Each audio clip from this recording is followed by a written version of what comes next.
A surprising new poll from the Manhattan Institute shows that Congresswoman Elise Stefanik leads Governor Kathy Hochul in the 2026 New York gubernatorial race. The conservative think tank's findings show Stefanik with a slight advantage in the race after being down 14 points in an August Siena College poll a couple months ago. Stefanik has 43% support compared to Hochul's 42%.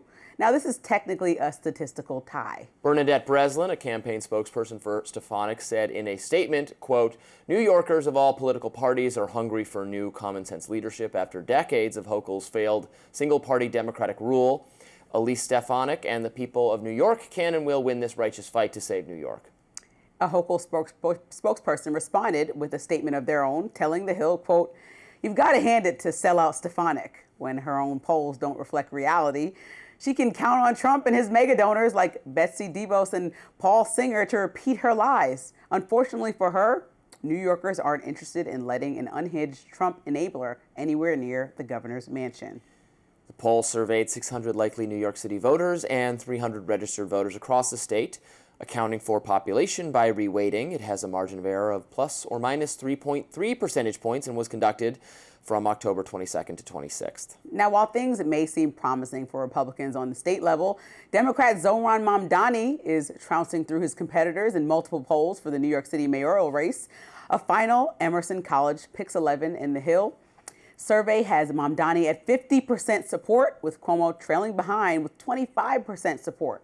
This poll was conducted from October 25th through 27th, with the overall sample size at 640 people, including likely voters and voters who already voted. The margin of error is plus 3.8 percentage points. Yeah, it would have to be the biggest polling error in polling history for Mamdani to lose. So that's not going to happen.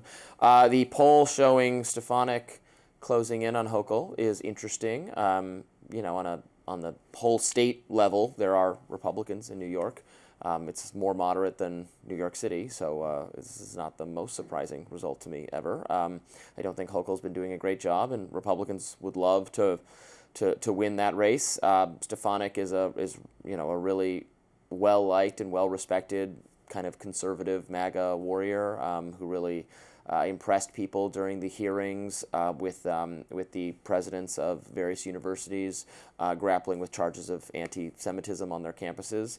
So she's a fighter, and Republicans would be happy to see her win that, but it's an uphill race because it is a Democratic state.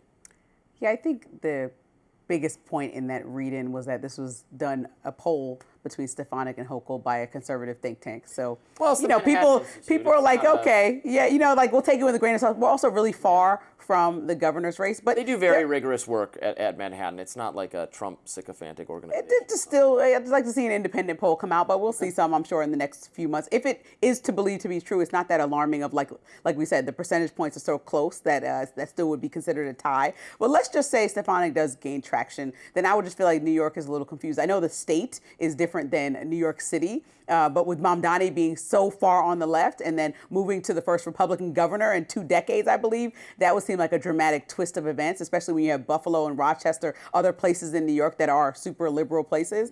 I think it's important to note, to give credit to Republicans, they've made some inroads in the last election. I mean, Kamala, I think, only won New York by 56% of the vote, which is the lowest we've seen in decades. And so, there is some possible situation there. Maybe it's the remnants of that.